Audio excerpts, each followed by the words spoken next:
ચરિત્ર ચાલી રહ્યું છે રાધા રમણ ચરણદાસ દેવ બાબાનું. રાધા રમણ ચરણદાસ દેવ બાબા કીર્તન ભક્તિના આચાર્ય હતા અને ચૈતન્ય મહાપ્રભુએ ધરતી ઉપર જે કીર્તનનો પ્રચાર પ્રસાર કર્યો એવા જ કીર્તન રાધા રમણ ચરણદાસ દેવ બાબા કરતા. એવા તેનું જગન્નાથપુરીમાં અને દ્વીપમાં મોટું નામ છે રાધા રમણ ચરણદાસ દેવનું. અને અખંડ કીર્તન ભક્તિનો એને પ્રચાર કર્યો. એક દિવસ જગન્નાથ ભગવાનની રથયાત્રા હાલતી હતી. એ રથયાત્રામાં આક્ષેપના કીર્તન ચાલુ થયા. આક્ષેપના કીર્તન એટલે ગોપીઓ કૃષ્ણને જે આક્ષેપ કરતી ને કે કાનુડા તું અમને છોડીને વયો ગયો ને, તું તો નિર્દય છો ને, તું તો આવો છો ને, એને આક્ષેપના કીર્તન કહેવાય. તો એ આક્ષેપના કીર્તન હાલતા હતા. એમાં બળે બાબાને રાધા રમણ ચરણદાસ દેવને ભાવ આવી ગયો. અને ભાવ કેવો આવ્યો? ચૈતન્ય મહાપ્રભુ જેવો ભાવ આવ્યો. મૂર્છિત થઈને પડી ગયા. એનું શરીર 3 ફૂટ વધી ગયું. હાડકા છૂટા પડી ગયા અને શ્વાસ રોકાઈ ગયો. જાણે શ્વાસ હાલતો જ નથી એવી દશા થઈ ગઈ. ભાવાવેશમાં કે છે ચૈતન્ય મહાપ્રભુની આવી દશા થતી 10 ફૂટ લાંબુ શરીર થઈ જતું. અને અને અને હાડકાના અને પગના હાંધા તૂટી જાય, ખાલી ચામડાના આધારે હાડકા લટકતા હોય એવું થઈ જતું ચૈતન્ય મહાપ્રભુને. ચૈતન્ય મહાપ્રભુના ભાવાવેશની શું વાત કરીએ. એ ભાવાવેશ તો અતિ દુર્લભ હતો. એમ કે છે કે એ ભાવાવેશ કેવલ રાધા રાણીમાં જ હોય છે. ચૈતન્ય મહાપ્રભુને જે ભાવાવેશ આવતો એ ભાવાવેશ કેવલ શ્રીમતી રાધા રાણીમાં જ દેખાતો. બીજા કોઈની અંદર એવડો મોટો ભાવાવેશ જોવામાં આવતો નથી. તો ચૈતન્ય મહાપ્રભુ છે ને એને ભાવાવેશ આવતો એટલે એના જે ભક્તો છે ને એ ચૈતન્ય મહાપ્રભુને ગંભીરા ગૃહની અંદર તાળા દઈને પૂરીને રાખતા. જો દિવસ હોય ને તો દિવસના તો તાળું ખુલ્લું હોય, કારણ કે ભક્તોની અવર જવર રહેતી હોય મહાપ્રભુ પાસે, એટલે દિવસના તો તાળું ખુલ્લું હોય, પણ રાત્રે તો ખાસ તાળું બંધ કરવામાં આવતું, કારણ કે મહાપ્રભુ ભાવાવેશમાં કઈ જગ્યાએ ભાગી જતા. એટલે રાત્રે મહાપ્રભુને તાળામાં રાખવામાં આવતા.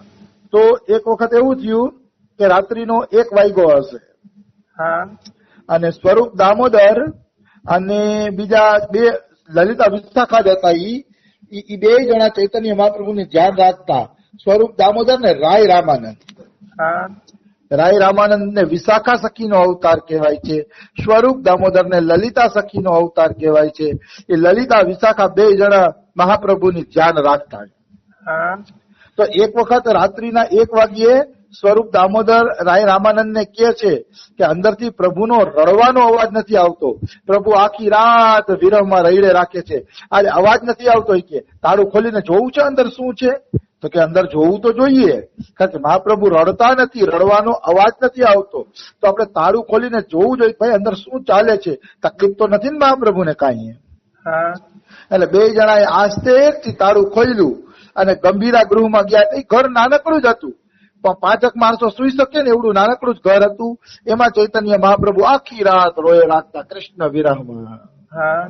રાધાજીનું હૃદય હતું ને એટલે કૃષ્ણ વિરહમાં રોતા. અને એમ કે મહાપ્રભુ એવી રીતે રડતા કે દિવાલોમાં માથા ઘસતા ને તો દિવાલોમાં લોહીના ડાઘા પડી જતા. એવું માથું ઘસતા. આ બધું હું વાંચેલું બોલું છું, એવું નથી કે ખોટી વાતો છે. ના સત્ય છે. આ ચૈતન્ય ચરિતામૃતમાં આવું બધું લખેલું છે. તો ઓલા 2 જણાએ તાળું ખોલ્યું ને તો રૂમની અંદર ચૈતન્ય મહાપ્રભુ હતા જ નહીં. ચૈતન્ય મહાપ્રભુ રૂમની અંદર. તો બધા ભક્તો ચિંતામાં પડી ગયા. બધા ભક્તો રાતના 1 વાગે મહાપ્રભુને ખોજવા નીકળ્યા. ચારેય તરફ ખોજવા નીકળ્યા કે ક્યાં ગયા મહાપ્રભુ, ક્યાં ગયા મહાપ્રભુ, કારણ કે બધાયના પ્રાણ ધન ચૈતન્ય મહાપ્રભુ હતા. બધાય ભક્તોને ચૈતન્ય મહાપ્રભુ પ્રાણથી પણ પ્યારા હતા. એટલા માટે બધા ચૈતન્ય મહાપ્રભુને શોધવા નીકળે છે. તો શોધતા શોધતા દરિયા કિનારે ગયા. દરિયા કિનારે ગયા ને તો એક માછીમાર સામેથી હાઈલો આવતો હોય છે અને પ્રેમમાં ઉન્મત્ત અને પાગલ બનેલો હોય છે અને ઊંચા હાથ કરીને બોલતો હતો, હરિબોલ હરિબોલ હરિબોલ હરિબોલ. માછીમાર હરિબોલ ની ધૂન કરતો હતો. એટલે બધાને ખબર પડી ગઈ કે મહાપ્રભુ આ બાજુ ગયા હોવા જોઈએ, કારણ કે આને પ્રેમ રોગ લાગુ પડી ગયો છે. એટલે એમને માછીમારને ઉભા રાખીને કીધું કે માછીમાર, કેમ તું હરિહરી બોલે શીખીએ? તો ઓલો કે મને ભૂત વળગ્યું છે. માછીમાર કહે, મારાથી આઘારીઓ, મને ભૂત વળગી ગયું છે કે હું તો જાઉં છું ભુવા પાસે. કે તો કે ભુવા પાસે કેમ જાસ? તો કે ભુવો કઈક ઝાડ બુહારી કરશે ને, ઝાડુ ફૂકવું તો મારું ભૂત વયું જશે. કે તો આ પૂછે છે ભક્તો કે ભાઈ તને શેનું ભૂત વળગ્યું છે? તો કે હું હરિહરી બોલું છું, મારે નથી બોલવું તો અંદરથી બોલાય છે. કે હરિહરી શબ્દ કે અંદરથી નીકળે રાખે છે, એ મને હરિબોલ નું ભૂત વળગ્યું છે. તો કે ભાઈ તને આ ભૂત વળગ્યું કેવી રીતે? તો કે હું રાત્રિના દરિયા કિનારે માટલા મારતો હતો. માટલા મારતો હતો ને તો અચાનક મારી જાળી ભારે ભારે થઈ ગઈ. તો જાળી ભારે ભારે થઈ ગઈ ને તો મેં ખેંચી તો મને એમાંથી એક સંન્યાસીની લાશ મળી હતી. એ સંન્યાસીની લાશ ને સ્પર્શ થયો ને તો મારા મોઢામાંથી હરિબોલ હરિબોલ હરિબોલ ચાલુ થઈ ગયું.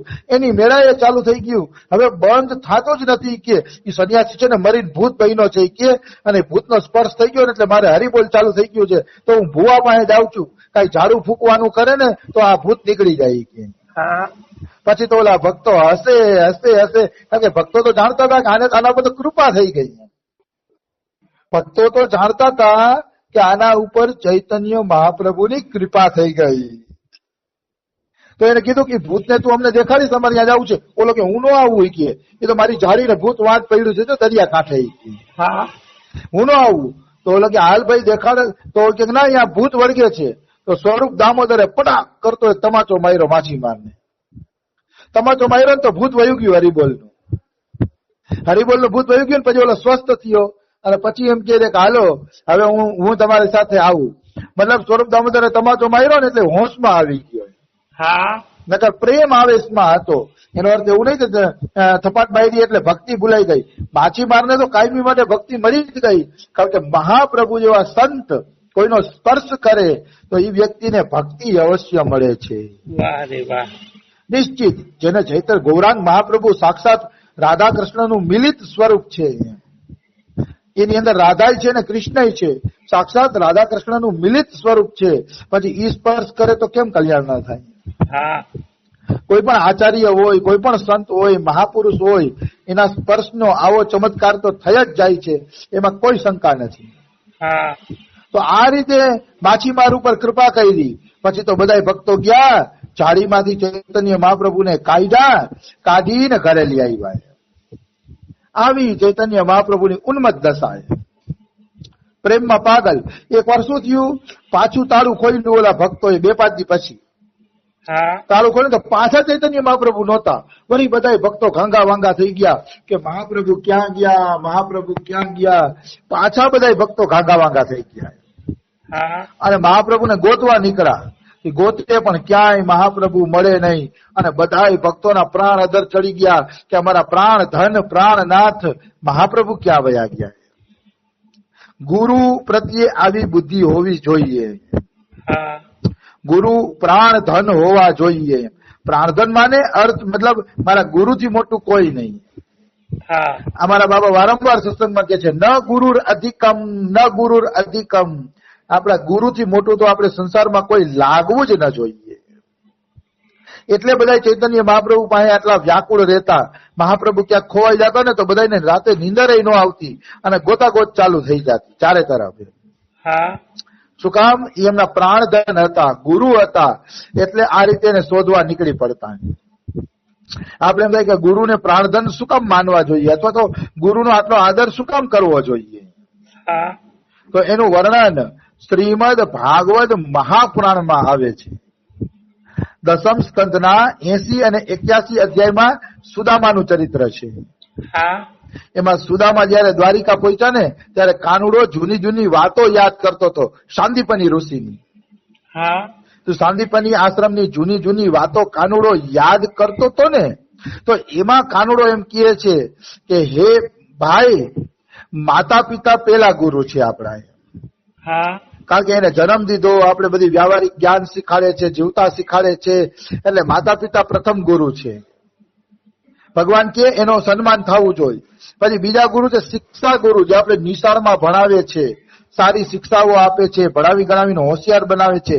એ ગુરુનો આદર થવો જોઈએ માતા પિતા જેટલો છે. પણ કૃષ્ણ ભગવાન કહે છે જે તમને ભગવાન પાસે લઈ જાય છે એ ગુરુ તો સાક્ષાત હું જ છું, એટલે એનો તો મારા સમાન આદર થવો જોઈએ. ભગવાન કૃષ્ણ સુદામાને કહે છે 10મ સ્કંદની અંદર કે ગુરુ તો સાક્ષાત ભગવાન છે. એમ માનો કે ગુરુના રૂપમાં સાક્ષાત ભગવાન જ તમારો ઉદ્ધાર કરવા માટે સંસારમાં આવ્યા છે. આટલો ગુરુનો દરજ્જો કીધો છે સ્વયં ભગવાન શ્રી કૃષ્ણએ. આવી વસ્તુ છે કે એ મારું જ સ્વરૂપ છે સાક્ષાત, એટલે ગુરુનો આદર ભગવાન સમાન થવો જોઈએ. અને ન ગુરુ અધિકમ એટલે માતા પિતા અને શિક્ષા ગુરુ આપણા આધ્યાત્મિક ગુરુથી મોટા ન હોવા જોઈએ. શું કામ? તો કે માતા પિતા અને શિક્ષા ગુરુ તો જીવતા